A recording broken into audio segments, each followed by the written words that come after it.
किल्ले जीवधन आणि या किल्ल्यावर असणारं 350 फूट खोल उंच वानरलिंगी शिखर याला खडा पारसी पण बोलतात. आपण कल्पना देखील करू शकणार नाही की दोन पर्वतांमध्ये हजारो फूट खाली खोल दरीमधून दोरीने लटकत जाऊन ही ॲक्टिव्हिटी आपल्याला करायची असते.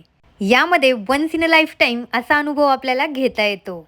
तर नमस्कार मित्रांनो, मी वर्षा तुमच्या व्हिडिओमध्ये स्वागत करते. आणि रिसेंटली मी जीवधन किल्ल्यावरचा वानरलिंगी सुळका याची व्हॅली क्रॉसिंग आणि रॅपलिंग केली होती. तर खूप लोकांनी मला याबद्दल माझा अनुभव विचारला, त्यासाठी आज हा व्हिडिओ मी बनवत आहे. त्याच्यामुळे हा जो व्हिडिओ आहे तुम्ही नक्की शेवटपर्यंत पहा आणि नवीन असाल तर आपल्या चॅनलला फॉलो करायला विसरू नका.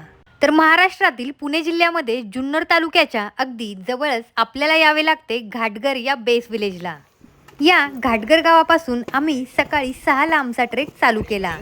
बेस विलेजला काही इक्विपमेंट कलेक्ट करून आम्ही निघालो पुढच्या वाटेला.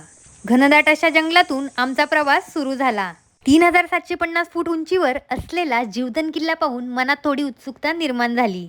आयताकार असणाऱ्या या गडाच्या टोकाला सुमारे 350 फूट उंचीचा वानरलिंगी म्हणजेच खडापारशी नावाचा सुळका जणू मला बोलवतच होता असं मला वाटायला लागलं.